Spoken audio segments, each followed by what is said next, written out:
રાજકોટથી સમાચાર તોફાની તત્વોએ આતંક મચાવ્યો છે। સોડા શોપ પર બોટલના ઘા કર્યા। માયાણી ચોકમાં આવેલી સોડા શોપ પર બની છે ઘટના। તોફાન મચાવનાર શખ્સ પોતે વકીલ હોવાનું સામે આવ્યું। સોડા શોપ ઉપર રહેલી યુવતી પર હુમલો કરાયો હોવાની ચર્ચા છે। તો હાલમાં જાણકારી છે કે રાજકોટની અંદર આ સમગ્ર ઘટના ઘટી છે। સીસીટીવીની અંદર આ સમગ્ર ઘટના કેદ પણ થઈ ગઈ છે। માયાણી ચોકમાં આવેલી સોડા શોપ પર આ ઘટના બની હોવાની જાણકારી જે મળી રહી છે। પોલીસ તપાસ કરી રહી છે। તોફાની તત્વોએ આતંક મચાવ્યો હતો। વધુ માહિતી ન્યૂઝ 18 સંવાદદાતા હાર્દિક પાસેથી મેળવીશું। હાર્દિક, શું હાલમાં કાર્યવાહી કરવામાં આવી રહી છે? શેના કારણે આ માથાકૂટ થઈ હતી? વધુ શું જાણકારી?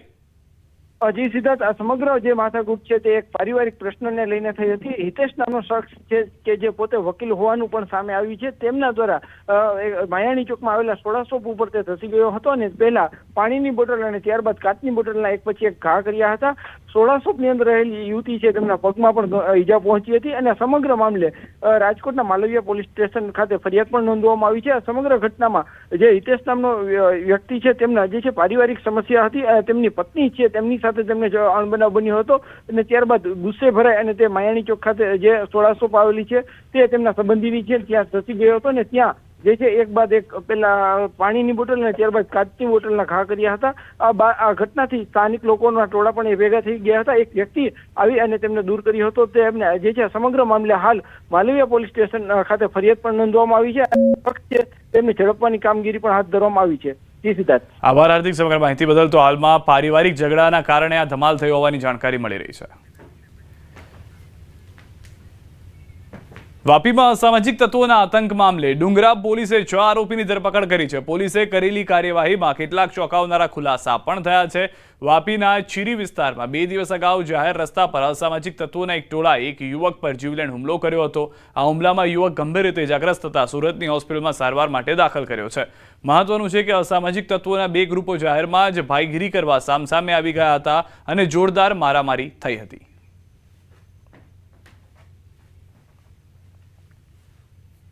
આ ઘટના બાબતે ડુંગરા પોલીસે બંને ગ્રુપ વિરુદ્ધ સામસામે એફઆઈઆર રજીસ્ટર કરેલ છે। એક જે એફઆઈઆર છે એ ભારતીય ન્યાય સંહિતાની કલમ 109 મુજબ છે અને બીજી એફઆઈઆર છે એ મારામારીની એફઆઈઆર છે। બંને ગુનામાં ડુંગરા પોલીસે તાત્કાલિક સ્થળ ઉપર પહોંચી અને કુલ 6 આરોપીની ધરપકડ કરેલ છે। ભાવનગરમાં આવારા તત્વો બેખોફ બન્યા છે। શહેરના રૂપમ ચોક વિસ્તારમાં લુખ્ખા તત્વોની દાદાગીરી જોવા મળી છે। ખોડિયાર નાસ્તાગૃહમાં અલ્તાફ નામના શખ્સ દ્વારા દાદાગીરી કરી દુકાનધારકને ધમકી આપ્યાની ફરિયાદ નોંધાઈ છે। દુકાનના માલિક નવીનભાઈએ જણાવ્યું કે અલ્તાફ વારંવાર દુકાને આવી પૈસા માંગતો અને ના પાડતા છરી બતાવી ધમકી આપતો। સમગ્ર ઘટનાના સીસીટીવી ફૂટેજ પણ જોવા મળ્યા છે। દુકાનમાં કામ કરતા વ્યક્તિને વારંવાર ધમકાવી પૈસાની માંગણી કરતા હોવાની ફરિયાદ છે। ભાઈ કરીને છે એ મને વારંવાર હેરાન કરે, પાર્સલ આપ, પૈસા આપ, એવી બધી રીતે હેરાન કરે। તો કાલે રવિવારે મને બોલાય કે સ્વિમિંગ પુલની પાછળ આવ, મને તારું કામ છે। તો હું ત્યાં ગયો તો એ કીધું કે તે છે ને ઇન્સ્ટાગ્રામમાં કેમ મને આઈડી જોઈને ફોન નથી કરતો? એ 100 મને ફોન કરે, હું ઇન્સ્ટાગ્રામમાં એને રિસીવ નથી કરતો। તો એ છરી કાઢવા ગયો ને ડિક્કીમાંથી, તો હું ત્યાંથી મારી જાન બચાવીને ભાગી ગયો। કામે નથી જતો એની બીકે। રૂપમ ચોક બિઝનેસ સેન્ટરમાં દુકાન છે। આ ભાઈને લપ હતી, 2-3 દિવસે ને પૈસા માંગતા હતા ભાઈ અલ્તાફભાઈ। કાલે મારી દુકાનમાં ભાઈને ગોતો આવ્યા અને આજે આવ્યા। આજે આવીને દુકાને પૂછ્યું સાગરભાઈ ક્યાં છે? મેં કીધું 8 દીથી મારી પાસે કામે નથી આવતા। એ કે અહીંથી નીકળે તો જોઈ લેશું તને। મેં કીધું મને રેસ ભરવાની વાત ન કરો એમ કરીને ગાડી બોલવા લાગ્યા અને છરીનો ઘા કરવા લાગ્યા। તો આને પાછી હજી ફોન કરે છે કે એને કંઈ કેસ ન કરે તો નહીં તો જોઈ લઈશું બેયને। હજી પણ ધમકી આપે છે। અમદાવાદથી સમાચાર। કરંટ લાગવાથી 2 વ્યક્તિઓ ઘાયલ થયા છે। બંને કારીગરો હાલ હોસ્પિટલમાં સારવાર હેઠળ છે। વસ્ત્રાપુર લેકની કામગીરી દરમિયાન બની છે ઘટના। બંને ઇજાગ્રસ્તો હાલ વેન્ટિલેટર પર। વસ્ત્રાપુર પોલીસે બેદરકારીને લઈને શરૂ કરી છે તપાસ। એક વ્યક્તિ હાલ સ્થિતિ સારી છે, રજા અપાઈ છે। એક વ્યક્તિ સારવાર ચાલુ હોવાની જાણકારી મળી રહી છે। તો વેન્ટિલેટર પર રાખવામાં આવ્યા હતા, પરંતુ પરિસ્થિતિ સુધાર થતાં એક વ્યક્તિની રજા આપી દેવામાં આવી, જ્યારે એક વ્યક્તિની સારવાર હજી ચાલુ રાખવામાં આવી છે। પોલીસે બેદરકારીને હાલમાં ગુનો નોંધી તપાસ શરૂ કરી છે। કચ્છથી સમાચાર। મુન્દ્રામાં ગેસ લીકેજથી બ્લાસ્ટ સાથે આગ લેબર કોલોનીની ઓરડીમાં પણ જોવા મળી છે। ઓરડીમાં પણ બ્લાસ્ટ બાદ એલપીજી ગેસ લીકેજથી ધડાકો થયા હોવાની જાણકારી મળી। 5 મજૂર દાઝતા સારવાર માટે ખસેડાયા છે। સિલિન્ડર લીકેજ થતાં ઓરડીમાં પ્રસર્યો હતો ગેસ। વધુ માહિતી ન્યૂઝ 18 સંવાદદાતા મેહુલ પાસેથી મેળવીશું। મેહુલ, શું વધુ જાણકારી છે જે સમગ્ર ઘટના ઘટી છે તેને લઈને? જે સિદ્ધાંત ચોક્કસથી વાત કરવામાં આવે તો મુન્દ્રામાં લેબર કોલોનીની ઓરડીમાં જે એલપીજી લીકેજ થયું હતું તેના કારણે ધડાકાભેર છે તે આગ લાગી હતી. ઓરડીમાં આગ લાગતા જે નિંદ્રાધીન મજૂરો છે તે ઝપેટે ચડ્યા હતા. 5 જેટલા જે પરપ્રાંતીય મજૂરો છે તે દાઝી જતા ભુજની જે જીકે જનરલ હોસ્પિટલ છે ત્યાં પાસે ખસેડવામાં આવ્યા હતા. સમગ્ર ઘટના છે તે રાસાપીર સર્કલ પાસે આવેલી લેબર કોલોની છે ત્યાં પાસે બની હતી. સિલિન્ડર છે તે લીકેજ થવાના કારણે ઓરડીમાં છે તે પસરી ગયો હતો અને તેના કારણે છે તે આગ લાગી હતી. જી આભાર સમગ્ર માહિતી બદલ મેહુલ. તો હાલમાં જે તમામ લોકો દાઝેલા છે તેઓની સારવાર શરૂ છે. ગીરથી સમાચાર. દરિયામાં માછીમારી મુદ્દે બબાલ થઈ છે. કોડીનારના મૂળ દ્વારકા બંદર પર બબાલ થઈ છે. માછીમારો પર ટોળાએ હુમલો કર્યાનો આરોપ છે. 5 માછીમારોને સારવાર માટે ખસેડાયા છે. આરોપીઓ સામે કડક કાર્યવાહીની પણ માંગ કરવામાં આવી રહી છે.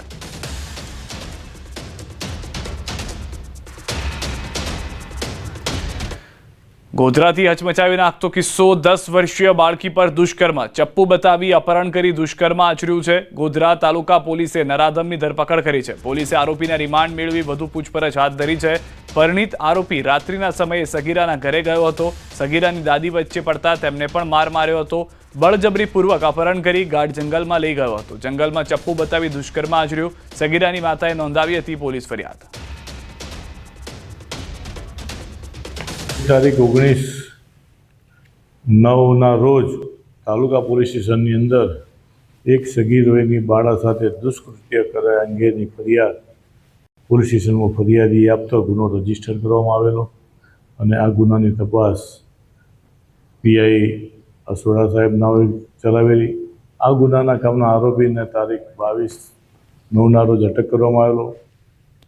વડોદરાની સરકારી નર્સિંગ કોલેજમાં હોબાળો થયો છે. ભોજનમાંથી જીવાત નીકળતા હોબાળો થયો છે. મેસના ભોજનમાં જીવડા, ઈયળો અને કાંકરા નીકળ્યા. મહિનાના 2,450 રૂપિયા ચૂકવવા છતાં નથી મળતું ગુણવત્તાયુક્ત ભોજન. વિદ્યાર્થી નેતા યુવરાજસિંહ જાડેજા પણ દિવાળીપુરા સ્થિત નર્સિંગ કોલેજે પહોંચ્યા. મેનેજમેન્ટ સામે નારાજગી વ્યક્ત કરી. તો દ્રશ્યોમાં પણ આપ જોઈ રહ્યા છો ગુણવત્તા કેવી છે ભોજનની. મહિને 2,500 જેટલા રૂપિયા આપવામાં આવી રહ્યા છે ભોજન માટે ફક્ત, છતાં પણ આ રીતનું ભોજન મળતા નારાજગી જોવા મળી હતી. જેને લઈને વિદ્યાર્થી નેતા યુવરાજસિંહ ત્યાં પહોંચ્યા. તેઓએ રજૂઆત કરી અને તેઓએ પણ વાત કરી છે. આ મુદ્દો વધુ ઉગ્ર કરવાની પણ રજૂઆત થઈ છે. અત્યારે અમને અંદર જતા રોકવામાં આવી રહ્યા છે અને એવું કહેવામાં આવી રહ્યું છે કે તમને અંદર જવા દેવામાં નહીં આવે. પ્રિન્સિપલ અહીંના જે છે અંદર જતા તમને રોકે. કેમ ભાઈ ચોરી છુપાવો એટલે રોકો છો? શા માટે ભાઈ ઢાક પીછોડો કરો છો? તમે બહુ સત્યવાદી હોય, તમે બહુ ખરેખર બહુ સારી સુવિધા આપતો હોય તો અમને અંદર જવા દો. જમવા બાબતે પણ કેટલી સમસ્યાઓ છે. ઈળો નીકળે છે, અમે કહીએ પણ છીએ પણ એમ કે ઉડીને પડ્યો છે કે ઉપરથી પડ્યો છે. મહેસાણા દૂધસાગર ડેરી સામે પશુપાલકોનું સંમેલન. પાટણ, ગાંધીનગર, મહેસાણાના પશુપાલકોનું સંમેલન. પાટણ મામલતદાર દ્વારા પરવાનગી રદ કરાય. પરવાનગી રદ થવા છતાં પશુપાલકોનું સંમેલન. પાટણના ખાડિયા મેદાન ખાતે યોજાયું સંમેલન. દૂધસાગર ડેરી સામે વિવિધ માંગણીઓને લઈને સંમેલન. પાટણ જિલ્લા NSUI પ્રમુખ અને બનાસકાંઠાના રહેવાસી દાદુસિંહ રાજસિંહજી ઠાકોર દ્વારા પાટણના ખાડિયા મેદાને પશુપાલક સંમેલનની માંગવામાં આવી હતી પરવાનગી. પાટણ મામલતદાર દ્વારા સંમેલનની પરવાનગી આપ્યા બાદ કાયદો અને વ્યવસ્થાની પરિસ્થિતિ જોખમાય તેવી વાંધા અરજી આવતા પરવાનગી રદ કરવામાં આવી હતી. અમારા દૂધના પૈસા એમને ખાસ મળતા હે નહીં. અમારો ખર્ચો એમને મળતો નહીં. ભેંસો પાછળ અમે મરીએ તો એમને કશું મળતું છે નહીં. ભેંસોનો અમારે જે ખાણ લાવવું હોય, અમારે કંઈ એના આજાન વાસન કંઈ એને લાવવું હોય તો અમને ખર્ચા પૂરા થતા નથી. અમારે દૂધનો ભાવ વધારો જોવે છે. અત્યારે તો અમને 50 રૂપિયા લીટર ના આપે. ભાવથી અમારે કમસે કમ 90-80 રૂપિયા તો જોવે ને વધારે ના પ્રોસેસ કરેલા. પશુપાલકોની વેદના સાંભળવી અને પશુપાલકોની વેદના સરકાર સુધી પહોંચાડવી એ કામ કરવાનું અમારું પશુપાલકના જે અમે બનાવી છે કમિટી, એ કમિટીનું છે. એટલે અમે આ રીએ વેદના પશુપાલકોની ઠેક સરકાર સુધી પહોંચાડવાના છીએ અને સરકારશ્રી અમારું વાત નહીં સાંભળે તો અમે પણ વાત કરો છો હાઈકોર્ટનો પણ સહારો લેવાના છીએ. બિલકુલ નહીં. આમાં કોઈ પાર્ટીના લેવલનું કોઈ બોર્ડ જ નથી. આ ખાલી ફક્ત ને ફક્ત પશુપાલકોનું સંમેલન છે. પરવાનગી માંગવાની જરૂર NSUIના પ્રમુખને કેમ? એ અહીંયા લોકલ હાજર હતા એટલે કંઈ કામ હોય તો કાગળનું કામ પોતે કરી શકે એટલા માટે. પરવાનગી મને મળી છે 2 દિવસ 3 દિવસ પહેલા મળી ગઈ છે પરવાનગી શાંતિથી. અને એ જેમના દ્વારા પણ એમને કેન્સલ કરવાનો પ્રયત્ન કર્યા છે એ ખરેખર તદ્દન ખોટું છે. હું મારી કર્મભૂમિ છે પાટણ.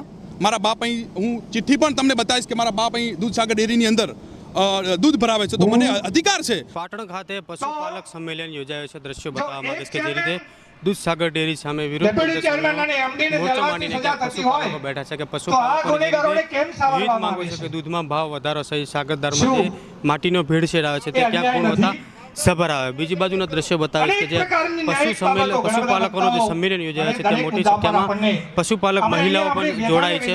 મહત્વની વાત છે કે જ્યાં સંમેલન યોજાઈ રહ્યું છે જે સંમેલનની મંજૂરી માંગવામાં આવી હતી પરંતુ મંજૂરી ક્યાંક વાંધા અરજી થવાના કારણે મામલતદાર પાટણ દ્વારા આ સંમેલનની મંજૂરી રદ કરવામાં આવી છે. પરંતુ તેમ છતાં પશુપાલકો પોતાના જે વિરોધ સંમેલન યોજીને જે પોતાની વિસ્તૃત ચર્ચાઓ કરવાની તે ચર્ચાઓ હાલની સ્થિતિએ સંમેલન યોજીને કરી રહ્યા છે. બીજી બાજુ પોલીસનો પણ સમગ્ર જે જગ્યાએ સંમેલન છે ત્યાં ચાલતો બંદોબસ્ત ગોઠવી દેવામાં આવ્યો છે. મહત્વની વાત છે કે અગાઉ પ્રથમ હારીજ ખાતે આ રીતે સંમેલન યોજાઈને પશુપાલકો દ્વારા પોતાની માંગને લઈને દૂધ તોડીને વિરોધ પ્રદર્શન કરવામાં આવ્યું હતું. આજ રોજ પાટણ ખાતે પણ પશુપાલકો દ્વારા સંમેલનની પરવાનગી રદ કરવામાં આવી છે. તેમ છતાં પણ પશુપાલકો એક મન થઈને એક જગ્યાએ એકઠા થઈને હાલ સંમેલન યોજી રહ્યા છે. મહત્વની વાત છે કે દૂધસાગર ડેરી સામે જે રીતે પશુપાલકોની જે વિવિધ માંગો છે, દૂધના ભાવ વધારો, જે પાવડરમાં પાવડર પકડાયો હતો, જે સાગરદાણા આવે છે, સાગરદાણાની જે ગુણવત્તાનો જે મળે તેવી માંગો સાથે હાલ પાટણ ખાતે પશુપાલકોએ સંમેલન યોજ્યું છે. અશરફ ખાન, ન્યૂઝ 18 પાટણ. પાટણમાં દૂધસાગર ડેરી સામે પશુપાલકોનું સંમેલન યોજાયું હતું. દૂધ ઢોળે તે પહેલા પશુપાલકોની પોલીસે કરી છે અટકાયત. પશુપાલકોની પોલીસે અટકાયત કરી તો પશુપાલકોના આંદોલન મામલે દૂધસાગર ડેરીના ડિરેક્ટરનું નિવેદન સામે આવ્યું છે. તેમણે ડેરીને બદનામ કરનાર આરોપ લગાવ્યો છે. સાથે જ ભાડુતી માણસો બોલાવી સંમેલન યોજાતો હોવાનો પણ આરોપ લગાવ્યો છે. આટલો સમય આ લોકોને ભ્રષ્ટાચાર કે કંઈ કશું દેખાતું નહોતું. હવે ચૂંટણી ટૂંક સમયમાં જ છે તો પછી બધા ક્યાંથી એ પણ બોર્ડમાં એ અમારા જે છે લોકો એ બોર્ડમાં છે. કોઈ દાડો વિરોધ પ્રદર્શન કર્યું નહીં, કોઈ દાડો બોર્ડમાં વિરોધ અરજી આલી નહીં. કે જે પણ બહારથી પબ્લિક લાવવામાં આવે છે, કોઈ ડેરીનો અમારો પ્રમુખ, મંત્રી યા તો અમારા કોઈ સરકારી આગેવાને સહકારના પણ તેઓ નહોતા. અને ભાડુતી માણસો દર વખત મિટિંગમાં આવું હારી જે પહેલાં બનેલું છે. આજે પણ જે માણસો આવ્યા છે એ બધા ભાડુતી જ છે. અમારા ગામડામાંથી કોઈ પશુપાલક નથી આવ્યો, કોઈ કારોબારીના મંત્રી કે ડેરીના મંત્રી કોઈ આવ્યું નથી. આ તરફ વડોદરામાં ટ્રાફિક પોલીસની બેવડી નીતિ હોવાની વાહન ચાલકોમાં બૂમ ઉઠી છે. પોલીસ માત્ર ટુ વ્હીલર ચાલકોને જ દંડ ફટકારે છે અને બેફામ ચાલતી રિક્ષાઓને કોઈ દંડ ફટકારવામાં ન આવતો હોવાની સ્થાનિકોની ફરિયાદ છે. એસીપી પશ્ચિમની ઓફિસ નજીક જ રિક્ષા ચાલકો બેફામ બન્યા છે. રોડ પર આડેધડ રિક્ષા પાર્કિંગ, ઓવરલોડ પેસેન્જરોનો રાફડો ફાટ્યો છે. ટ્રાફિક જવાનો હાજર છતાં આંખ આડા કાન કરી રહ્યા હોવાનો પણ રોષ વ્યક્ત કરવામાં આવ્યો છે. ઓબ્ઝર્વેશન મેં એ ઓટો રિક્ષાવાળાનું તો મેં જોયું છે, બટ ટ્રાફિક પોલીસ શું કરે છે આઈ ડોન્ટ નો. હા, એ મેં નોર્મલી જોયું છે કે ક્યારેય ટ્રાફિક પોલીસવાળા ઓટો રિક્ષાવાળાને નહીં હોલ્ડ કરે. જે ટુ વ્હીલર્સના રૂલ્સ છે એના લીધે ટુ વ્હીલર્સને તો જુએ છે કે તમારી પાસે શું નથી એ ઓબ્ઝર્વ કરે છે. આગળ દર તો ઉભો રહું ઠીક છે, 5-5 ને 10-10 આગળ બેસાડેલા હોય, ગમે ત્યારે હોય, કોઈ ગમે તે કોઈ નહીં, કોઈ સિગ્નલ નહીં, કશું જ નહીં, આડેધડ જવું બધું એ રીતે બિંદાસ. ચાલક સામે કાર્યવાહી કશું જ નહીં. એ વાતમાં જરા પણ તથ્ય નથી, કારણ કે છેલ્લા વર્ષમાં 2000 જેટલી રિક્ષાઓ, ચાલુ વર્ષમાં હજુ આપણે વર્ષ પૂરું નથી કર્યું, 2000 જેટલી રિક્ષા વિરુદ્ધમાં કાર્યવાહી કરી છે. હાલ પણ કાર્યવાહી ચાલુ છે, ભવિષ્યમાં પણ ચાલુ રહેશે. નાગરિકોનો રોષ જોતા રાજ્ય સરકારે હાલ પૂરતી જે વાહન ચાલકો છે તેમને હેલ્મેટથી મુક્તિ આપી છે, પરંતુ વડોદરા શહેર ટ્રાફિક પોલીસ જે છે તે રાજ્ય સરકારને ઉપરવટ જઈને એક એવી હટ પકડીને બેઠી છે કે આગામી 30 તારીખ બાદથી જે ટુ વ્હીલર ચાલક છે તેમને ફરજિયાત હેલ્મેટ જે છે તે પહેરવું પડશે અને જો કોઈ હેલ્મેટ નહીં પહેરે તો તેની સામે દંડાત્મક કાર્યવાહી જે છે તે કરવામાં આવશે. ત્યારે વડોદરા શહેર ટ્રાફિક પોલીસની જે બેવડી નીતિ છે તે અહીંયા જોઈ શકાય છે. સ્ટેશન વિસ્તાર છે અને સામાન્ય રીતે સૌ કોઈ જાણે છે કે સ્ટેશન વિસ્તારમાં સૌથી વધુ મુસાફરોનો ધસારો રહેતો હોય છે. ત્યારે સ્ટેશન વિસ્તારમાં જે રિક્ષા ચાલકો છે તેઓ બેફામ બન્યા છે. આડેધડ પોતાની રિક્ષા જે છે તે રસ્તાની વચ્ચોવચ્ચ પાર્ક કરી દે છે અને ટ્રાફિકને અડચણરૂપ જે છે તે રિક્ષા ચાલકો થાય છે. બીજી મહત્ત્વની વાત છે કે અહીંયાથી થોડેક દૂર ટ્રાફિક એસીપી પશ્ચિમ ડીએમ વ્યાસની કચેરી આવેલી છે, પરંતુ એસીપી પશ્ચિમને ટુ વ્હીલર ચાલકો દેખાય છે, પરંતુ આ જે થ્રી વ્હીલર એટલે કે રિક્ષા ચાલકો છે તે દેખાતા નથી. એના કારણે આ રિક્ષા ચાલકો બેફામ બન્યા છે અને દ્રશ્યોમાં પણ જોઈ શકાશે કે રિક્ષા સ્ટેન્ડની આ જગ્યા પર ફાળવણી ન હોવા છતાં જે રિક્ષાઓ છે તે રોડ પર ઊભી રાખવામાં આવે છે અને ક્યાંક ને ક્યાંક આના માટે વડોદરા શહેર ટ્રાફિક પોલીસ જ જવાબદાર છે, કારણ કે ટ્રાફિક પોલીસને માત્ર ટુ વ્હીલર ચાલકો પાસેથી દંડ વસૂલવામાં રસ છે અને હેલ્મેટના ઓથા હેઠળ ઉઘરાણી કરવામાં રસ છે, ત્યારે આવા બેફામ બનેલા રિક્ષા ચાલકો સામે વડોદરા શહેર ટ્રાફિક પોલીસ જે છે તે લાચાર હોય તેમ લાગી રહ્યું છે, કારણ કે જો વડોદરા શહેર ટ્રાફિક પોલીસ રિક્ષા ચાલકો સામે લાચાર ન હોય તો પછી તેમની સામે કાર્યવાહી કેમ નથી કરતી, તે સૌથી મોટો સવાલ જે છે તે અહીંયા ઉઠવા પામી રહ્યો છે. હાર્દિક દીક્ષિત, ન્યૂઝ 18 ગુજરાતી, વડોદરા. કચ્છથી સમાચાર. મુન્દ્રા પોર્ટ પર કન્ટેનર પલટી ગયું છે. ખાદ્ય તેલ ભરેલા કન્ટેનર પલટી મારી લોકોએ ખાદ્ય તેલ લેવા પડાપડી કરી. મુન્દ્રા પોર્ટ રોડ પર કન્ટેનર ટ્રક પલટી મારી ગયું હતું. માનસી સર્કલ પાસે સર્જાયો હતો આ અકસ્માત કે જેમાં આખું જે ટ્રકનું કન્ટેનર પલટી મારી જવાને કારણે તેલ રસ્તા પર જોવા મળી રહ્યું હતું. લોકો આ તેલ લેવા માટે પડાપડી કરતા પણ નજરે પડી રહ્યા છે.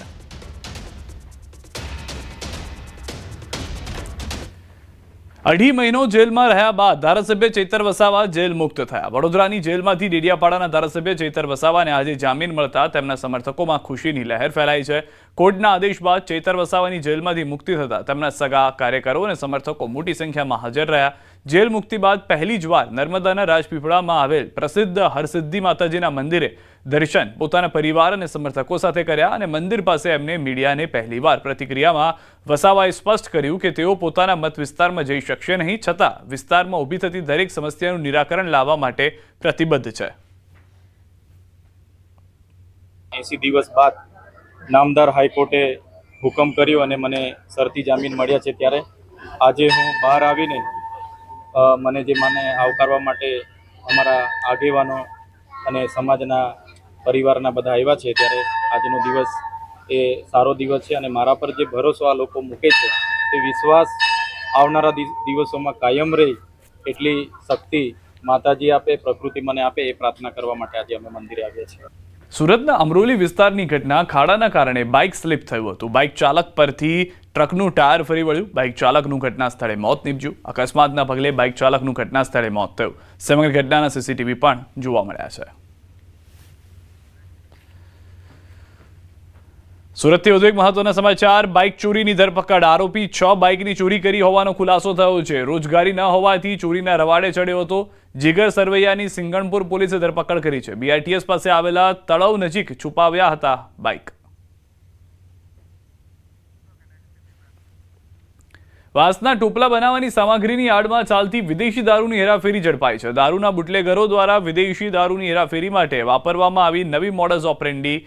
પાટણ જિલ્લા LCBએ વિદેશી દારૂની હેરાફેરી કરતી ગાડી ઝડપી પાડી. સિદ્ધપુરના સુજાનપુર પાટિયા પાસેથી વિદેશી દારૂની હેરાફેરી કરતું પિકઅપ ડાલુ પકડવામાં આવ્યું.